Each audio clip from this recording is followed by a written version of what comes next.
ஓம் முருகா போற்றி. ஓம் சரவண பவ. என் அன்பு குழந்தையே, நாம் எல்லோருமே தவறு செய்கின்றோம் தான். ஏதோ விதத்தில் தெரிந்தும் செய்கிறோம், தெரியாமலும் செய்கிறோம். அறிந்து செய்வதுதான் பெரும் பாவம். அறியாமல் செய்வது கூட பாவத்தில் ஏற்றுக்கொள்ளப்படாது.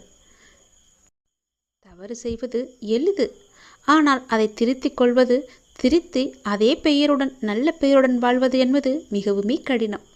தவறு செய்ய ஒரு நிமிடமே போதுமானதாக இருக்கிறது. அதனுடைய விளைவை அனுபவிக்கத்தான் வாழ்நாள் முழுவதும் நமக்கு தேவையாக இருக்கின்றது. உண்மையான அன்பை காயப்படுத்துவதும் பொய்யான அன்பை விழுந்து விழுந்து கவனிப்பதும் தான் மனிதனின் மனம். நேசித்தவரை மீண்டும் மீண்டும் காயப்படுத்தி கொண்டே இருந்தால் ஒரு கட்டத்தில் அவரிடமிருந்து கண்ணீரும் வராது, சண்டையும் வராது. அன்புதான் வற்றி போகும். எந்த உறவாக இருந்தாலும் அதில் உண்மையான பாசம் இருந்தால் மட்டுமே நீங்கள் நினைத்தாலும் உங்களை விரும்பி வரும். நம் கோபங்களின் அர்த்தம் புரியாதவர்களுக்கு நம் பாசத்தின் ஆழமும் புரியாது. அவரிடம் கோபத்தை காட்டுவதும் வீண்தான், அன்பை காட்டுவதும் வீண்தான். படித்தவர், கோபமானவர், புத்திசாலி, அடக்கமானவர், ஒழுக்கமானவர், வீரர், கொடையாளி என்று மற்றவர்களால் உங்கள் மீது உருவாக்கப்படும் அடையாளங்கள் நீங்கள் ஒன்றும் செய்ய முடியாது. அந்த அடையாளங்களை நம்மால் மாற்றவும் முடியாது. ஆனால் அந்த அடையாளத்திற்குள் உங்களுடைய வாழ்க்கையும் நீங்களும் சிக்கிக்கொண்டு விட்டது என உங்களின் உச்சக்கட்ட வேதனை தான் அதில் இருக்கும். பிடித்ததை செய்தால்தான் அளவற்ற மகிழ்ச்சி. ஆனால் சிலவற்றை நாம் காலத்தின் கட்டாயத்தால் ஏற்றுக்கொண்டால் அதற்கு மகிழ்ச்சி கிடைப்பது தாமதமாக தான் ஆகும். மௌனத்தை விட சரியான தண்டனை இருக்க முடியாதல்லவா? நம்மை எதிர்பார்ப்பவர்களுக்கும் நம்மை அலட்சியம் செய்பவர்களுக்கும் அலட்சியம் செய்யும் உறவுகளுக்கும் வழி எப்போதும் கண்ணீரில் மட்டுமே இருப்பதில்லை. சில நேரம் சிரிப்பிலும் மறைந்திருக்கும். செல்வத்தில் இருப்பவர் நம்மை கூப்பிட்டால் போய் பார்ப்பதும், துன்பத்தில் இருக்கும் ஒருவரை உடனே போய் பார்ப்பதும் தான் உண்மையான அறநெறி. 4 பேருக்கு நாம் பயப்பட வேண்டும் என்று நினைப்பவர்களை விட நமக்கு யாரெல்லாம் பயன்படுவார்கள் என்று நினைப்பவர்கள்தான் இந்த உலகத்தில் அதிகம். சிந்தித்து பாருங்கள், சிந்தித்து செயல்படுங்கள். இறுதியாக பாதைகளில் தடைகள் இருந்தால் அதை தகர்த்துவிட்டு தான் செல்ல வேண்டும். அப்படி இல்லை, தவிர்த்துவிட்டு நாம் செல்லலாம், எறும்பை போல. ஆகவே எதிலும் விழிப்புணர்வுடன் இருந்து எது அவசியம், எது அவசியமற்றது என எல்லாவற்றையும் சிந்தித்து செயல்படுங்கள். அவசியமாகிறது மட்டும் என எல்லாத்தையுமே வசியமாக்குங்கள்.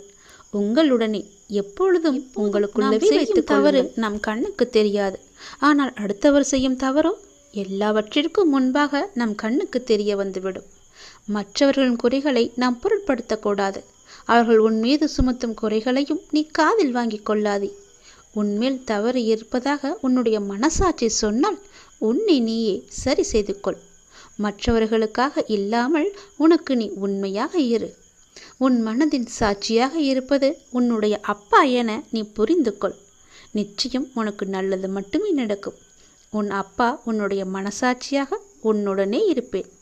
நான் சொல்வதை செய்தால் அளவற்ற மகிழ்ச்சி கிடைக்கும். இல்லை, மகிழ்ச்சியை கூட தாமதமாக கிடைக்க வேண்டியிருக்கும். அதனால் நான் சொல்வது போலவே செய். உன் அப்பன் முருகன் நான் சொல்வது உன்னுடைய நன்மைக்காக மட்டுமே. நடந்ததை நினைத்து நீ வருந்தியது போதும். நான் உனக்கு அளிக்கப் போகும் இன்பங்களை அனுபவிக்க நீ தயாராக இரு. வருகின்ற காலம் உனக்கு வசந்த காலமாகவே இருக்கும். இந்த உலகத்தில் நல்லதுக்கே காலமில்லை என்று புலம்புபவர்கள் தான் நிறைய பேர். அப்படியென்றால் இது உனக்கான பதிவு. இது நீ முழுமையாக கேள், எல்லாம் உனக்கு விளங்கும். உண்மையாக இருந்தால் பிரச்சனை வரும் என்று அஞ்சுகிறீர்களா? நீங்கள் நினைப்பது போல அது ஒன்றும் பெரிய விஷயமில்லை. ஆனால் இந்த உலகத்தில் உண்மையாக இருப்பவர்களுக்கு பல சோதனைகள் வரும். வரலாற்று காலம் தொடங்கி தற்காலம் வரை இந்த உலகத்தில் நல்லதுக்கே காலமில்லை என்று புலம்புபவர்கள்தான் அதிகமானோர். உண்மையாகவும் நேர்மையாகவும் இருந்தால் நாம் தினந்தோறும் பல்வேறு விதமான பிரச்சனைகளை சந்தித்து கொண்டே இருக்கின்றோம். பல வேளைகளில் நேர்மையாக நடந்து கொள்வதே நாம் கிடையாது. பல நேரங்களில் நமக்கு என்று தனி நீதியை நாம் வகுத்துக் கொள்கின்றோம். நம்மை சுற்றியுள்ள நண்பர்களிடமும் மனிதர்களிடமும் சின்ன சின்ன பொய்கள் எல்லாம் சொல்லிக்கொண்டே இருக்கிறோம். ஏன் இப்படி பொய் பேசுகிறோம் என பலர் நம்மை நாமே கேட்டுக்கொள்வதும் உண்டு. ஒவ்வொரு நாளும் பலதரப்பட்ட மனிதர்களிடம் வெவ்வேறு விஷயங்களை மாற்றி பேச நேரிடும். நம்மை பற்றி அவர் அவதூறாக நினைத்துவிடக்கூடாது என்பதுதான் அதன் முதன்மையான காரணமாக இருக்கும். அலுவலகத்தில் உயர் அதிகாரிகளை சமாளிக்க, வீட்டிலுள்ள பெற்றோருக்கு நம்பிக்கையை ஏற்படுத்த, நெருக்கமானவர்கள் நம்மை நினைத்து பயப்படாமல் இருக்க, அவர்கள் நம்மை தவறாக நினைத்துவிடக்கூடாது என்று கவலைப்படக்கூடாது என்பதற்காக பல்வேறு விதமான காரணங்கள் இருக்கும் என பல காரணங்கள் நீண்டு கொண்டே போகும். உண்மையை சொல்லும்போது எதிராளிக்கு நம் மீது தவறான எண்ணம் ஏற்படுவதில்லை. அவர்கள் நம் மீது வைக்கும் நம்பிக்கை மேலும் உயர்கிறது. அதனால் எது செய்தாலும் உண்மையை மட்டுமே சொல்லுங்கள். ஒரு பொய்யை மறைக்க 1000 பொய் கூட சொல்ல நேரிடும். அதனால் ஒரே ஒரு உண்மையை சொல்லிவிட்டால் நமக்கும் பயமில்லை, நம் எதிராளிக்கும் நம் மீது நல்ல ஒரு அபிப்பிராயம் ஏற்பட்டுவிடும். நம் மதிப்பை அது உயர்த்திவிடும். உண்மையை மட்டுமே பேசி வரும்போது நம்முடைய தன்னம்பிக்கையும் அதிகரிக்கும். அதனால் தயக்கமின்றி, ஏதுமின்றி உரக்கச் சொல். உண்மையை உரக்கச் சொல். பின்னால் வருவதை பார்த்து கொள்ளலாம். பொய்யை சொல்லி மாட்டிக்கொள்வதை விட உண்மையை சொல்லி ஒரு நாள் கஷ்டத்தை அனுபவித்து விடலாம். பிறகு நமக்கு எப்பொழுதுமே மகிழ்ச்சிதானே. நாம் பயந்து பயந்து வாழ வேண்டும் என்ற அவசியம் கிடையாதே. எல்லாவற்றிலும் துணிந்து நாம் இறங்கிவிட்டால் பிறகு ஏன் பயப்பட வேண்டும்? உண்மையை உரக்கச் சொன்னால் எதற்கு நாம் பயப்பட வேண்டும்? உண்மையை மட்டும் பேசினால் யாருக்கு நாம் பயப்பட வேண்டும்? உண்மையை உரக்கச் சொல்லுங்கள். உனக்கு மட்டுமே நீ பயப்படு. கடவுளுக்கு மட்டுமே பயப்படு. உன்னை படைத்த இறைவனுக்கு மட்டுமே நீ பயந்து வாழ். நிச்சயம் உனக்கு நன்மைகள் பல நடந்து கொண்டே இருக்கும். மனதிற்கு இப்போது அன்பு காட்ட ஒருவர் தேவை.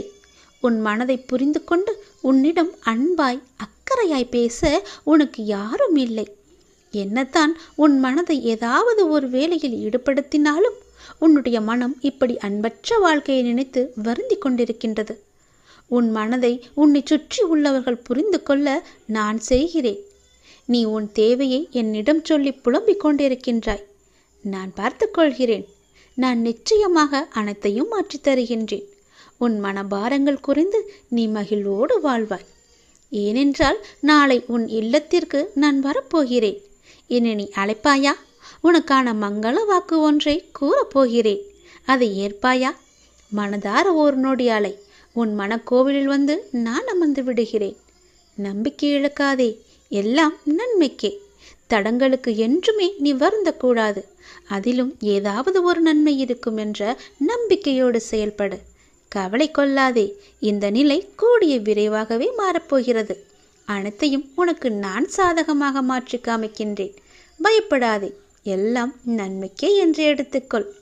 எது எப்படியோ எதிர்மறை எண்ணங்கள் தான் உன்னுடைய வாழ்விற்கு தடையாக இருந்தது என நீ புரிந்து கொண்டாய் அல்லவா? நானே உனக்கு புரிய வைத்திருக்கின்றேன். உன் நம்பிக்கைகள் குறுகிய வட்டமாகவே இருக்கின்றன. உன்னால் அதை கடந்து வெளியே செல்ல முடியாது என்று உன்னை நீயே குழப்பிக்கொண்டு இருந்தாய். இப்போது உணர ஆரம்பித்து விட்டாய் அல்லவா? அதிலிருந்து விடுபட நீ என்ன பயிற்சி செய்ய வேண்டும் என உனக்கு நான் வழிகாட்டுகிறேன். அதற்கு சிலர் உன்னை தேடி முன் வருவார்கள். அவர்கள் என்ன சொல்கிறார்களோ அது போலவே நீ செய். நீ இனி தடைகள் உடைத்து அனைத்திலும் வெற்றி பெறுவாய். பொருளாதார முன்னேற்றம் கிடைக்க வேண்டும் என்று நீ கடுமையாக போராடி வருகின்றாய். அதற்கான முயற்சிகளில் நீ ஈடுபட்டும் வருகின்றாய். அது உன்னை சுற்றி உள்ளவர்களுக்கு புரிவதில்லை என நீ கவலையும் படுகின்றாய். அது இப்போது அவர்களுக்கு புரிய வேண்டிய அவசியம் கிடையாது. நீ தொடர்ந்து முயற்சி செய்து முன்னேறி வா. உன் உழைப்புக்கேற்ற வெற்றி உன்னை தேடி நிச்சயம் வரும். அப்போது யாருக்கும் புரிய வேண்டுமோ அவர்களுக்கு புரியும். அதற்குள் நீ நம்பிக்கையோ பொறுமையோ நீ இழந்து விடாதே. நம்பிக்கையோடு பொறுமையாக செய்.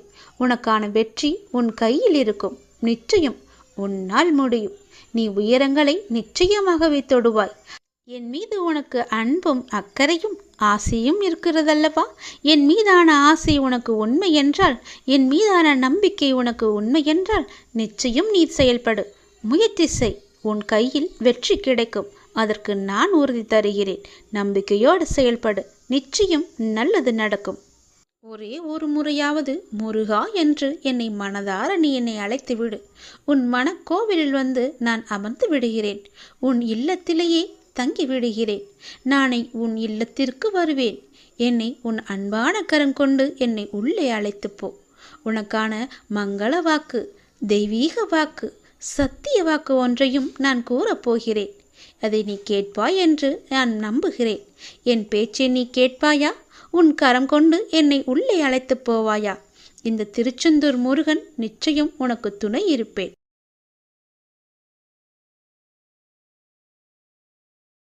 மூன்று ஆண்டுகளாக பின்தங்கி இருந்த உன்னுடைய ஒரு பணி இப்போது வரும் மார்ச் மாதத்தில் அது நிறைவடைய போகின்றது. 3 ஆண்டுகளாக ஒரு விஷயம் உன்னை இழுத்தடித்து கொண்டே இருந்தது அல்லவா? அதற்கான காலகட்டத்தை நீ நெருங்கிவிட்டாய். அது நிறைவடையும் மாதத்தையும் நீ நெருங்கிவிட்டாய். அந்த நாட்கள் வெகு தூரமில்லை கண்மணி. சந்தோஷமாக அதை அனுபவிக்கப் போகின்றாய். எத்தனை நாட்கள் எதற்காக நீ காத்திருந்தாயோ அது உனக்கு கிடைக்கப் போகின்றது. வெற்றி மேல் வெற்றியாக அது கிடைக்கப் போகிறது. உன் வாழ்க்கையை விட உனக்கு வரும் கஷ்டம் பெரியதா என்று கேட்டால் நீ என்ன சொல்வாய்? முதலில் யோசித்துப்பார். நீ நினைக்கின்ற வகையில்தான் உன்னுடைய கஷ்டம் உன் கண்களுக்கு புலப்படும்.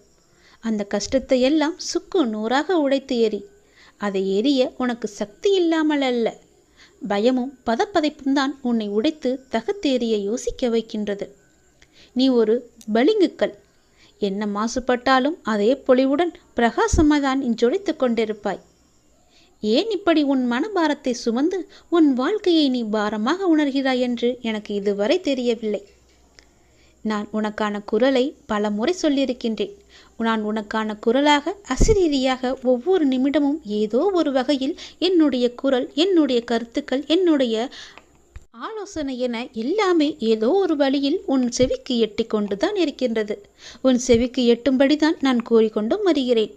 அதை புரிந்து கொண்டு மனதால் உணர்ந்து அறிவால் நீ செயலாற்ற வேண்டும் என்று பல முறை நான் சொல்லியிருக்கிறேன். நான் சொல்வதையெல்லாம் பெரிதாக எண்ணுகிறாயா என்று எனக்கு தெரியவில்லை. பெரிதாக எடுத்துக்கொண்டால் அதில் நீ நிச்சயம் முன்னேறியிருப்பாய். ஏதோ சொல்கிறார், ஏதோ நாம் ஏன் கேட்க வேண்டும் என்ற எண்ணத்தில் பாதி மட்டும் எடுத்துக்கொண்டு மீதியை விட்டு விடுகிறாய். நீ எல்லோரையும் முக்கியமாக நினைக்கின்றாய். அதே போல அவர்களும் நினைக்க வேண்டுமல்லவா? அப்படி அவர்கள் உன்னை அலட்சியப்படுத்தியவர்கள் நீ முக்கியம் என்று வருவார்கள். உன்னுடைய அருமை புரிந்து உன் அன்பு எவ்வளவு பெரியது என்று கவலை கொள்ளாதே. ஒருவர் கஷ்டத்தில் இருக்கும்போது கடவுளின் அனுகிரகம் கிடைப்பது மிக பெரியது. அவர்கள்தான் மிக பெரிய புண்ணியசாலிகள். கஷ்டத்தில் இருக்கும்போது கடவுளின் அனுகிரகம் அவர்களுக்கு கிடைத்துவிட்டால் யோசித்துப்பார், எவ்வளவு பெரிய நன்மை அளிக்கும் அவர்களுக்கு. நீ அப்படிப்பட்ட புண்ணியசாலிதான். ஏனென்றால் கடவுளின் முழு அனுகிரகமும் முழு பார்வையும் உன் கஷ்டமான நேரத்தில் உனக்கு கிடைத்து கொண்டே இருக்கின்றது. உனக்கு கடவுளின் அருள் இருந்து கொண்டே இருக்கின்றது. நீ இனிமேல் கவலை கொள்ள வேண்டிய அவசியமே இல்லை. கஷ்டம் தரும் நிலைகளை எல்லாம் உடைத்து தகத்தெறிந்து சுக்கு நூறாக தகத்தெறிந்து உன்னை உனக்கே புதிதாய் தோன்ற வைத்திருக்கிறது. புதிய வாழ்க்கையை புது புத்துணர்ச்சியுடன் நல்ல எதிர்காலத்தை நீ பெறப்போகின்றாய். வரும் மார்ச் மாதத்தில் அதற்கான ஏற்பாடுகள் எல்லாம் நடைபெறும். 3 ஆண்டுகள் நிலுவையில் இருந்த உன்னுடைய பணிகள் நிறைவேறப் போகின்றது. என் கண் விழியில் உன்னை வைத்து கண்ணிமை கொண்டு காத்து வருகின்றேன். உனக்கான காலம் கனிந்து விட்டது. உன் வாழ்க்கையும் பிரகாசமாக ஒளிக்கப் போகிறது. என் மீது நீ வைக்கும் நம்பிக்கை என்றுமே வீண் போகாது. நான் சொல்வது சத்தியமாகவே நடக்கும். நீ வேண்டுமென்றால் இந்த முருகன் மீது நம்பிக்கை வைத்து நம்பிக்கையோடு காத்திருந்து நான் சொல்வதையெல்லாம் கேட்டு மார்ச் மாதத்தில் நீ என்னை சோதித்துப்பார். நிச்சயம் அது நடக்கும். இத்தனை நாட்களாக அது நடக்குமா நடக்காதா என்று என்னிடம் வந்து வேண்டி வேண்டி நின்றாயல்லவா? அதற்கான பதிலோடு தான் நான் வந்திருக்கிறேன். நான் தந்த இந்த பதில் உனக்கு நிச்சயம் நடக்கும். உனது துயரங்கள் விரைவில் முடியப் போகின்றது. நீ உயரக்கூடிய கால நேரம் இது. பெயர் புகழோடு வாழ்வாங்க நீ வாழப்போகின்றாய். உனக்காக எனது கஜானா கதவை நான் திறந்து வைத்திருக்கின்றேன். வந்து வேண்டியதை நீ எடுத்துச் செல். உனது துயரங்கள் எல்லாம் விரைவில் முடிவுக்கு வரப்போகிறது. தேவையில்லாமல் கண்களை கலங்க வைக்காதே. மகிழ்ச்சியாக இரு. நான் இருக்கும்போது நீ எதற்கும் கலங்கக்கூடாது. என்னை மீறி எதுவும் நடக்கப் போவதில்லை. உன்னை நான் தேர்ந்தெடுத்திருக்கின்றேன். நான் நீ வசிக்கும் இடத்திற்கு உன்னை வரவழைத்திருக்கின்றேன். எப்படிப்பட்ட சூழ்நிலையாக இருந்தாலும் நீ கவலைப்படாதே, கலங்காதே. என்னுடைய வாக்கு என்றும் பொய்யாகாது. எந்த சூழ்நிலையிலும் உன்னை நான் கைவிட மாட்டேன். நம்பிக்கையோடு இரு. உனக்கு என்ன வேண்டும்? வேண்டியதை என்னிடமிருந்து நீ எடுத்துச் செல். எனது கஜானா வாயிற்கதவுகள் உனக்காக எப்போதுமே திறந்து இருக்கின்றது. எது உன்னிடத்தில் சேர வேண்டுமோ அது உன்னிடத்தில் தானாகவே வந்து சேர்ந்துவிடும்.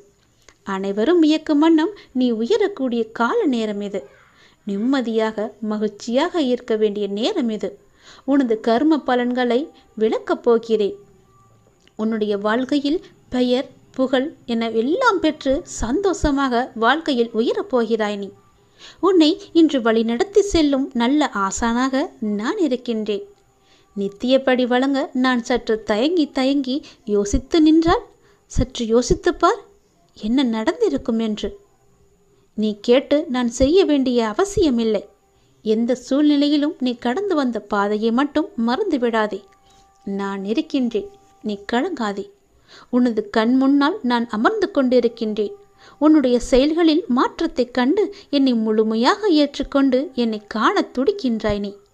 அப்போது நான் உன் கண் முன்னே தோன்றும் போது உன்னால் பேச முடியாமல் கண்களில் ஆனந்த கண்ணீர் வழிய நீ வாயெடுத்து போய் நிற்கின்றாய். என்னை எத்தனை முறை நேரடியாக பார்த்திருக்கின்றாய். கனவிலும் நான் அறிகுறி வந்திருக்கிறேனே. அடிக்கடி வந்து உனக்கான அறிகுறிகளை நான் செய்து கொண்டிருக்கின்றேனே, சொல்லிக் கொண்டிருக்கின்றேனே. அதையெல்லாம் ஞாபகப்படுத்திப்பார். உன்னுடைய வீட்டில் உனது கிரகத்தில் நான் வாசம் செய்ய போகிறேன். எதற்கும் கலங்காதே, நான் இருக்கின்றேன். அனைத்திலும் இருந்து நான் உன்னை விடுவிக்கின்றேன். இது என் மீது சத்தியம். உன்னை உயர்த்தி பார்க்க நான் ஆசைப்படுகின்றேன். என்னுடைய ஆசையை நிறைவேற்ற நீயும் அதற்கு துணை இருக்க வேண்டும். உனக்கு என்ன தேவையோ அதை செய்வதற்கு நான் இருக்கும்போது நீ ஏன் அடுத்தவரிடம் சென்று பிச்சை கேட்பது போல கேட்டுக்கொண்டிருக்கின்றாய்? எவரிடத்திலும் போய் நீ கையேந்த கூடாது. நான் இருக்கிறேன். எனக்காக நீ என்னிடத்தில் வா. உனக்கான வாயிற்கதவை நான் திறந்து வைக்கிறேன். உனக்கான கஜானா கதவு என்னிடத்தில் திறந்தே இருக்கிறது. உனக்கு என்ன தேவையோ அதை நீ எடுத்துச் செல்லலாம் தாராளமாக. யாரும் உன்னை தடுக்கப் போவது கிடையாது. உனது தேவையை பூர்த்தி செய்ய யாசகம் பெற்று உனக்கு தருவதற்காக நான் காத்திருக்கின்றேன். நான் உனக்காகவே இருக்கின்றேன். நிழலாக நீ எங்கு சென்றாலும் உன் கூடவே நான் வந்து கொண்டே இருப்பேன். நிழலையும் உன்னையும் எப்படி பிரிக்க முடியாதோ அது போலவே என்னையும் உன்னையும் பிரிக்க முடியாது. அதை நீ ஞாபகத்தில் வைத்துக்கொள். என் வார்த்தைகளின் மீது நம்பிக்கை வைத்து செயல்படு. நான் இருக்கிறேன். எனது கஜானா உனக்காகவே நிரம்பி இருக்கிறது. வந்து எடுத்துச் செல். நீ மலையேறி வந்து விட்டாய். என் பழனி மலை மீது நீ ஏறி வந்துவிட்ட பிறகு ஏன் பயப்படுகிறாய்? துன்பங்களைக் கண்டு இனி பயப்படாதே. நீ மீண்டும் ஒரு முறை மாயைகளை நிஜமென்று நீ நம்பி பின்னால் சென்று இறுதியில் அதுவும் மாயை என்ற முடிவுக்கு வந்து கொண்டிருக்கின்றாய் நீ. இதனை வெல்ல மனதில் வைராக்கியம் வேண்டும். எத்தனை பெரிய இன்பத்தை தருவது போல் மாயை உனக்கு வேடிக்கை காட்டினாலும் அதன் பின்னே வைராக்கியமாய் வேண்டாம் என்று நீ தட்டிச் செல்ல வேண்டும். அதற்குத்தான் பழைய படிப்பினைகள் உனக்கு தேவைப்படுகின்றது. உன் வாழ்வில் செய்ய வேண்டிய கடமைகள் பல இருக்கின்றன. முழு நேரமும் மாயையின் பின்னால் செல்லாமல் உன் கடமைகளை நிறைவேற்ற முயற்சி செய். நான் உனக்கு தரும் பரிசு மாயை அல்ல, அது நிஜமான ஒன்று. அது விரைவில் உன்னை வந்து சேரும். ஒரு விஷயத்தை நீ எந்த கண்ணோட்டத்தில் காண்கின்றாயோ மற்றவர்கள் அதே கண்ணோட்டத்தில் காண்பதில்லை, தெரியுமா? அது சரியாகவே இருந்தாலும் மற்றவர்களின் பார்வைக்கு அது தவறாக இருக்கலாம். ஆனால் உன் மனது நான் அறிவேன். உன் நோக்கம் எப்போதும் நேர்மறை எண்ணத்தோடு இருப்பதால் உன் வாழ்க்கையில் எந்த மாதிரியான பிரச்சனைகள் வந்தாலும் உன்னால் சமாளித்து மேலே வர முடிகின்றது. எப்போதும் போல நீ மற்றவர்கள் என்ன நினைப்பார்கள் என்று சிந்திக்காமல் உன் பணிகளை நீ சிறப்போடு செய்து வா. உன் பொருளாதாரம் மேம்படக்கூடிய காலகட்டம் இது. பண வரவு உண்டாகும் நேரம் இது. உன் சிக்கல்கள் எல்லாம் தீரும் நேரம் இது. நடப்பது உனக்கும் சாதகமாகவே இருக்கும் நேரம். உன் பயணம் மகிழ்ச்சி அளிக்கக்கூடிய நேரம் இது. சந்தோஷமாகவே நீ செல்லலாம். மலையேறி வந்துவிட்ட பிறகு மலைப்பது ஏனோ? துன்பங்களை கடந்துவிட்ட பிறகு துடிப்பதும் ஏனோ? சொல்வது புரிகிறதா? போனவற்றை மறந்துவிடு. போகும் வழி அறிந்து விட்டாய் நீ. இனி போராடி வெற்றி பெற வேண்டியது மட்டும்தான். இனி போராடி நீ வெற்றி பெறு. உனக்கு போட்டியாய் இங்கு இருப்பது யார் தெரியுமா? நீ மட்டும்தான். நேற்றைய உன்னை வென்று நாளை ஒரு படியாவது நீ முன்னேறிச் செல். ஒவ்வொரு படியாக உன் முன்னேற்றம் எந்த மலை உச்சிக்கும் உன்னை நிச்சயம் ஏற்றும். மாலை நேரம் மனம் ஆறுதல் பெறும். நாளை முன்னை விட வேகமாய் இந்த வாழ்வில் நீ முன்னேறி செல்ல வேண்டும். நீ என்னிடம் கண்ணீர் வடித்து கேட்டதை நான் உனக்கு நிறைவேற்றி தரப்போகின்றேன். நீ எனக்கு வாக்கு கொடுத்ததை நிறைவேற்ற நீ தயாராக இரு. என்ன வாக்கு கொடுத்தாய் என்பது ஞாபகம் இருக்கிறதா? நன்றாக ஞாபகப்படுத்தி அதை நிறைவேற்றுவதற்கான ஏற்பாடுகளை செய். நீ கலங்கப்படும் நேரத்திலும் நீ கலங்கி நிற்கும் நேரத்திலும் கண்மூடி என்னை நெஞ்சில் நிறுத்தி பின் கண் திறந்து பார். உன்னோடும் இருப்பவன் உன்னிலும் இருப்பான் நான். இது சொல்லானாலும் செயலானாலும் என் உயிரே போனாலும் நான் உனக்கு எப்போதும் துணையாக இருப்பேன். நீ செய்யும் தவறுக்கு எதிர்பாராத நேரத்தில் தண்டனையும், நீ செய்யும் நன்மைக்கு தக்க சமயத்தில் உதவியும் நிச்சயம் கிடைக்கும். அதனால் எந்த எதிர்மறை செயல்களையும் உன் மனதில் கொண்டு வராதே. நீ செய்யும் தவறுக்கு எதிர்பாராத நேரத்தில் தண்டனை கிடைக்கும். அதனால் தவறு செய்யாமல் இரு. நீ எதை எதிர்பார்க்காமல் நன்மையை செய். பல நன்மைகள் உன்னை தேடி வரும். நிச்சயம் உன் வாழ்வில் நல்லது நடந்து கொண்டே இருக்கும். பழனி மலை மீது ஏறி என் ராஜ அலங்காரத்தை ஒரே ஒரு முறை நீ பார்த்துவிட்டு போ. உன் வாழ்வில் பல ராஜயோகங்களை நான் உனக்கு தருகிறேன். உன்னுடைய மனதில் என் பெயரை சொல்லி, முருகா என்று என்னுடைய நாமத்தை சொல்லி உன்னுடைய வேலையை நீ என்று செய்ய தொடங்கு. அந்த வேலையில் உனக்கு நிச்சயம் வெற்றி மட்டுமே கிடைக்கும். என்னுடைய நாமத்தை சொல்லிக்கொண்டு ஒவ்வொரு செயலையும் நீ தொடங்கிப்பார். உன் வாழ்க்கையில் நீ ஓஹோ என்று வாழ்ந்து விடலாம். உன் குடும்பத்தில் அமைதியை ஏற்படுத்தி நீ இழந்ததையெல்லாம் உன்னை வந்தடைய நான் வழிவகை செய்கின்றேன். என்னை நம்பிப்பார். நிச்சயம் உனக்கான நல்ல வழியை நான் காண்கின்றேன். உனக்கு எதிராக எத்தனை பேர் செயல்படுகிறார்கள் என்பதை பற்றியெல்லாம் நீ பயப்பட வேண்டாம். அதை நீ பெரிதுபடுத்தி பொருட்படுத்த வேண்டாம். மனதை குழப்பும் பிரச்சனைகள் எல்லாமே விரைவில் சரியாகிவிடும் என்று மனதில் கூறிவிட்டு உன்னுடைய வேலையை நீ பார். விரைவில் எங்களது வாழ்வில் அதிசயம் நடக்கும் என்று நீ நம்பு. ஏற்பட போகும் அதிசயங்களுக்கெல்லாம் நன்றி என்று ஆழமாக கூறிக்கொண்டே இரு. அது எப்படி சரியாகும் என்பதன் வழிகளை பற்றியெல்லாம் நீ கவலைப்பட வேண்டாம். நான் பார்த்து கொள்கிறேன். அதற்கான வழியை நான் அமைத்து தருகின்றேன். உனக்கு தெரிந்தது ஒரே ஒரு வழி, ஆனால் எனக்கு தெரிந்ததோ 1000 வழி. அது எப்படி உனக்கு தெரிய வைக்க வேண்டும் என்பது எனக்கு தெரியும். அது எப்படியும் சரி செய்து விடும் என்பது நம்பிக்கை உனக்குள் வர வேண்டும். உனது வார்த்தைகளை நான் செவி கொடுத்து கேட்டுக்கொண்டிருக்கிறேன். உனது கஷ்டங்களை நான் பார்த்து கொண்டிருக்கிறேன். எல்லாவற்றிற்கும் ஒரு விடிவு காலம் தருவதற்காகத்தான் நான் பல வழிகளை 1000 வழிகளை நான் வைத்திருக்கின்றேன். அதில் அவ்வப்போது உனக்கு தேவையான வழி எதுவோ அந்த வழியை நான் பிரபஞ்சத்தின் மூலம் உனக்கு உணர்த்துகிறேன். அதன் வழியே செயல்படு. பிரபஞ்சத்திற்கு கட்டளைகளாக அனுப்பப்பட்டு விரைவில் அது சரி செய்துவிடும். உங்களை சுற்றி எதிராக நடப்பதை பற்றியெல்லாம் நீ கவலைப்படவே வேண்டாம். உன் மனதில் பயம், குழப்பங்கள் வரும்போது நீ பதட்டம் இல்லாமல் ஆழ்ந்த அமைதியாக இருக்க நீ கற்றுக்கொள்ள வேண்டும். நான் மிகுந்த நம்பிக்கையுடன் இருக்கின்றேன் என்பதை உனக்குள்ளே நீ வர வைக்க வேண்டும். விரைவில் அதிசயம் நடக்கும் உனக்கு. அப்படி நடக்கப் போகும் அதிசயங்களுக்கு எல்லாம் நன்றி என்று எனக்கு நீ சொல்லிக்கொண்டே இருக்க வேண்டும். அந்த விரைவான அதிசயம் எப்போது எப்படி நடக்கும் என்று நீ கேட்காதே. அது நடக்க வேண்டிய நடையத்தில் கண்டிப்பாகவே உனக்கு நடக்கும். இந்த பிரபஞ்சத்திற்கு நன்றி என்று நீ கூறிக்கொண்டே இரு. பிரபஞ்சத்திற்கும் எனக்கும் உள்ள சக்தியை நான் உனக்கு தருகிறேன். நிறுத்தாமல் நீ கூறிக்கொண்டே இரு. உனது வார்த்தைகள், உங்கள் வார்த்தைகள் எனக்கு தெரியும். எப்படி அழுது கொண்டு என்னிடம் வந்து நின்றாய் என்று. நம்பிக்கையான உணர்வுகளுடன் சந்தோஷமான வாழ்க்கையை நான் உனக்கு அமைத்து தருகிறேன். எல்லாவற்றையும் சரி செய்து நான் உனக்கு தருகிறேன். உனக்குள்ளே நேர்மறை சக்தியை நான் புகுத்தி காமிக்கின்றேன். இந்த பிரபஞ்சத்தை காட்டிலும் சக்தி வாய்ந்தது என்பதை நான் உணர்த்துகிறேன். உனக்கு எப்போதும் நேர்மறை எண்ணங்களோடு செயல்பட நான் உனக்கு அனுமதி அளிக்கின்றேன். உன் மனதிற்குள்ளே எதிர்மறை புகாதவாறு நான் பார்த்து கொள்கிறேன். மாயையின் வலையில் உன்னை சிக்க விடாமல் நான் பாதுகாப்பு வளையமாக, நல்ல அரணாக உன்னை சுற்றி நான் பாதுகாத்து கொண்டிருக்கிறேன். கவலையப்படாதே. உன் மனதில் தேவையான என்னென்ன ஆசைகள் இருக்கின்றதோ எல்லாவற்றையுமே என்னிடம் சொல்லிவிடு. நேர்மறை எண்ணத்தோடு நான் உன்னை வழிநடத்தி நல்ல வாழ்க்கையில் உன்னை நுழைய வைக்கப் போகின்றேன். சந்தோஷமாக அதை நீ அனுபவிக்கப் போகின்றாய். ஏனென்றால் உன்னுடைய துன்பங்கள் எல்லாமே இந்த நொடி முதலே முடிந்துவிட்டது. உன் குடும்பத்தில் அமைதியை நான் புகுத்தி விட்டேன். உன் குடும்பம் இனி மகிழ்ச்சியாக இருக்கப் போகிறது, சந்தோஷமாக இருக்கப் போகிறது. நீ விரும்பியபடியே எல்லாமே நடக்கப் போகிறது. யாருக்கும் தெரியாமல் இதை நீ தனிமையில் கேள். உன் வாழ்க்கையில் ஒரு அதிசயம் நடக்கப் போகிறது. என் அன்பு கண்மணி, நான் சொல்லப் போவதை கவனமாக கேள். விதி கற்றுத்தரும் வாழ்க்கை பாடத்தை சரியான தருணத்தில் கற்றுக்கொள்ள நாம் தவறினால் அதே பாடத்தை மோசமான தவறான நேரத்தில் மீண்டும் விதி நமக்கு கற்றுத்தந்துவிடும். அதனால் புரிந்து கொண்டால் வெற்றி புரியாதவரை பயிற்சி செய்து கொண்டே இருக்க வேண்டும். நாம் வாழும் இந்த உலகில் துன்பமும் துயரமும் எல்லோருக்குமே பொதுவானதுதான். அதை கையாளும் விதம்தான் வேறு வேறு ஆளுக்கு மாறுபடும். சிலர் முறையாக கையாள தெரியாமல் சோர்ந்து தடுமாறி முயலாமல் முடங்கி போய்விடுவார்கள்.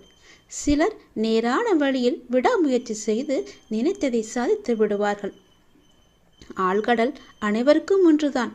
மூச்சடக்கி மூழ்கினால் முத்துக்கள் கிடைக்கும். வலிமையுடன் வளைந்து வலை வீசினால் மீன்கள் கிடைக்கும். இரண்டையும் செய்ய முன்வராமல் கரையை மட்டும் தொட்டால் கால்கள் மட்டுமே நனைந்து ஈரமாகும். நம்பிக்கை என்பது உங்கள் கையில் இருக்கும் வரை வெற்றி என்பது உங்கள் கை கூடும் தூரத்தில் தான் இருக்கின்றது. எளிதாகவே தொட்டுவிடலாம். உங்களை நிராகரித்த இடத்தில் நிராகரிக்கவே முடியாத அளவிற்கு வளர்வதுதான் உண்மையான வளர்ச்சியின் வெற்றியாகும். சோதனைகளால் மனதை பலப்படுத்த முடியும். தோல்விகளால் முயற்சியை மேம்படுத்த முடியும். வெற்றிகளால் அடக்கத்தை கற்றுக்கொள்ள முடியும். வெற்றியை விட பல சந்தர்ப்பங்களில் முயற்சிகள் மிகவுமே அழகானவை. முடிவே இல்லாத ஒரு வார்த்தை முயற்சி மட்டுமே. கோடி முறை பயிற்சி செய்தாலும் ஒரு முறை முயற்சி செய்தால்தான் பலனை நம்மால் அடைய முடியும்.